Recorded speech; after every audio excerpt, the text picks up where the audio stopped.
بصوا كده سبحان الله. يعني بص سبحان الله، عن نفسي والله ما كنت مقتنع بحاجه اسمها محكمه الغربان، ولا عمري اكون متوقع ان انا في يوم من الايام هصور محاكمه لغراب وموجود مجلس القضاء بتاع الغربان وناس بتراقب الحكم وناس بتمنع اي حد ان هو يتدخل، والغراب المحكوم عليه وهو موجود في الارض. كل ده انا شفته ومسجله في الفيديو داخل على المليون. والله ما كنت مقتنع بيه. كان لازم ارد على البعض اللي بيقول لك انت بتقول اي كلام ومفيش حاجه اسمها محكمه الغربان، مفيش حاجه اسمها يعني ايه غراب يتعاقب ويتحكم عليه بالاعدام، يعني ايه مجلس قضاء اصلا، ايه اللي انت بتقوله ده؟ والله مش انا بقول، انا شفت المنظر بعيني وبحثت وفهمت، عرفت ان فعلا محكمه الغربان من انزه المحاكم على وجه الكره الارضيه. اسمع دكتور عمرو عبد الكافي بيقول عن المحاكمه، بيشرح تفصيل المحاكمه اللي انا شفتها بالظبط.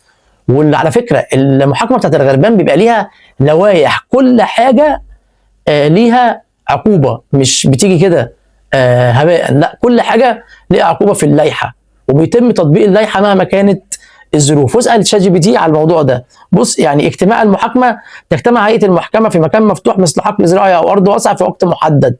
تمام. تقديم المتهم تحت حراسه مشدده، يبدو المتهم في حاله خضوع او اعتراف بالذنب. وعلى فكره يعني وقت ما شفنا الغراب هم قعدوا يضربوه بحيث ان هو ما يقدرش ان هو يطير، لان كان الحكم بتاعه كان الاعدام. اتلموا عليه وقعدوا يضربوه بمنقارهم، فرموه بالمعنى الادق يعني، لحد ما الغراب كان عاجز وبيعرج. حتى واحد بيقول لي ده شكله فرخه، لا مش فرخ، هو طائر كبير، ولكن العلقه اللي خدها خلاه مش قادر يقف على رجله اصلا. وكل ده كنا شايفينه. بس انا لما لقيت بقى الموضوع بقى واحد على اليمين واحد على الشمال، واحد بيراقب الحكم، ولما جينا نساعد الغراب احنا ما كناش فاهمين، لقينا الغربان بتهجم علينا كلنا. انا ما كنتش مقتنع لاخر وقت بموضوع محكمه الغربان، ولكن لما قريت دكتور عمرو عبد الكافي عرفت لا ده في حاجه اسمها محاكمه ومن انزه المحاكم. واقول لك القانون يتم تطبيق قانون العداله في المحاكم حيث يتم محاكمه اي فرد يخرج عن النظام. العقوبات لكل جريمه عقوبتها الخاصه، فمثلا جريمه اغتصاب طعام الفراخ الصغار لها عقوبتها. عدم التميز يتم التميز بين الغربان عند تطبيق القانون، ده اللي انا قلته من شويه، ويتم تطبيق القانون على الجميع بالتساوي. تعال بقى اقول لك امثله على الجرائم والعقوبات. يعني جريمه هدم العشوش يتم الزام الجاني ببناء عش جديد لصاحب العش المهدوم. تمام. جريمه الزنا يتم ضرب الزاني بالمناقير حتى الموت. جريمه اغتصاب طعام الفراخ الصغار لها عقوبتها الخاصه. نظام قضائي طبيعي. عايز دليل على ذكاء الغربان، توضح محاكم الغربان قدرات الغربان العقليه والاجتماعيه ودليل على ذكاء هذه الطيور. وتاكد ان في نظام محاكم الغربان مدى حرصها على العداله في مجتمعها. يعني مستحيل يحصل ظلم في محاكم الغربان. انا ما كنتش متوقع ان الفيديو يوصل للمرحله دي، يعني داخل في المليون، والناس كتير فاهم وكتير عارف موضوع المحاكمه وكتير مش مصدق ومش مقتنع بالموضوع. لا اي كلام بيتقال. هو مين اللي علم الانسان الدفن؟ الغراب.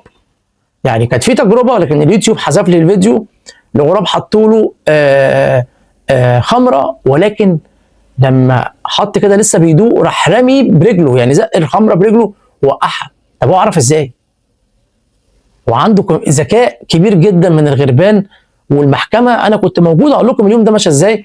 هو حد نادى عليا قال لي خلي بالك ايه، وانا قاعد كنت قاعد على القهوه، قالوا لي ده في غراب كده ايه شكله تعبان، عايزين ايه نحطه كده، نجيب له اكل او ميه ونحطه عشان احنا بنخاف نشيل الطيور. فانا رحت لسه بشوف، لقيت بقى ايه، يعني عيني انتبهت ان في 2 بيراقبوه، لان كل ما اجي هو يطلع صوت ويبعد، كل ما ارى واحد جاي بيساعدك انت رافض خالص المساعده بتاعته، فتيجي تقرب منه هو يبعد، تيجي تقرب منه هو يبعد.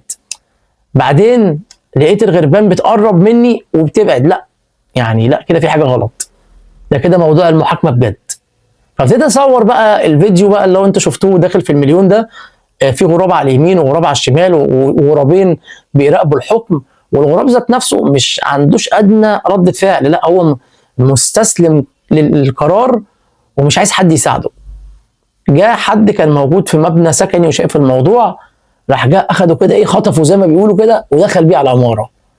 فطبعا انا ما اعرفش ايه اللي جرى بعد كده، انا صورت المحاكمه وشفتها، ولما قريت وفهمت وسمعت دكتور عمرو عبد الكافي عرفت لا ده فعلا دي كانت محاكمه، واللي هو قاله كله في الفيديو بتاعه فعلا متطبق. يعني ذكر على اليمين والانثى على الشمال، واثنين بيراقبوا الحكم، وفي 4 كده شاهدين على التنفيذ، والغراب ذات نفسه بيبقى قاعد في الارض. ويا ويل اي حد بيفكر يساعد الغراب، وحتى لو ساعده مش هينسوا وهيهاجموه ويفضلوا متربصينه وحافظين شكله، ما بينسوش الغربان.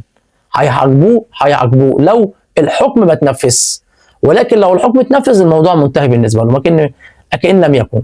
طب بعد ما اخذ الغراب طلع بيه على السطح بتاع البيت اللي هو فيه، حط له اكل جاب له ميه فيها، حطيت له فيتامينات بتاعت العصافير دي، قلت يمكن تساعده شويه، كانت معايا في العربيه الفيتامينات دي. فلما طلع هو خلاص كده اطمن، يعني الغربان كانت موجوده عماله تروح وتيجي، طبعا هم دخل في العماره ما يعرفش راح فين، ولكن هو بقى راح عمل ايه بقى؟ حط الغراب على السطح من فوق. تخيل يعملوا ايه؟ هم عرفوا. الله اكبر، الله اعظم. الكومه بس.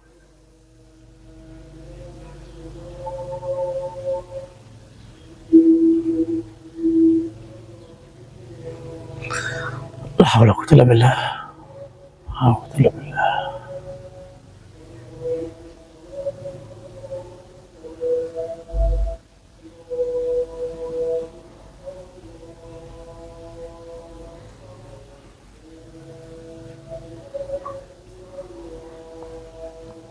حقا لا اله الا الله. فالمهم هو اخذ الغراب بيطلعه فوق على السطح، وبعد كده قدم له الميه، وقدم له، وانا حاطين له الفيتامينات وحط له اكل على اساس ان هو ياكل. انا عايز اقول لك الغربان عرفوا وطلعوا فوق السطح، فالتاني اطمن بقى خلاص بقى ان هم ايه، هو قال ان هم مشوا. يعني ما تخيلش ان موضوع برضو المحاكمه ده بجد ما كانش في حد متوقع محكمه الغربان، ولا انا حتى لما عملت الفيديو ما كنتش مصدق الموضوع بتاع المحاكمه، لحد ما بحثت لقيت الموضوع زي ما هم بيقولوا عليه، زي ما هو انا شايفه بالظبط. بس فبعد كده طلع على السطح وراحوا متلمين عليه وماسكينه ورموه من على السطح، بعد ما خلاص بقى ايه، قعدوا يضربوه بمنقارهم. نزل يعني زي ما بيقولوا كده جثه هامده. القطه جت اخذت الغراب لسه بتجري بيه، والله العظيم جم على القطه وقعدوا يضربوها وسابوه في الارض كده لحد ما شلناه ودفناه. فلا المحاكمه بجد يا جماعه، ما يعني سبحان الله. كل حاجه في عالم الحيوان ليها عالم وليها طبيعه. مش مهم ان انت ما تقتنعش، لكن تثقف نفسك ان انت تقرا وتفهم الموضوع قبل ما تقول ما حصلش او حصل. ما تفرضش رايك على اي حد. اسمع، مش مقتنع ابحث وشوف كلام صح ولا غلط. ما اقتنعتش برضو دي حاجه ترجع لك، ولكن الموضوع فعلا موجود. محكمه الغربان فعلا موجوده، لائحه عقوبات، انزه قضاء موجود. قضاء في عالم الحيوان هو القضاء بتاع الغربان، مفيش تميز، الحكم ينفذ. فسبحان الله والله العظيم 3، لكل عالم وكل طائر ليه طبيعته اللي ربنا خلقه بيها، لكن الغربان تميز عن باقي الطيور والحيوانات. يكفي ان هو اللي علم الانسان الدفن. السلام عليكم.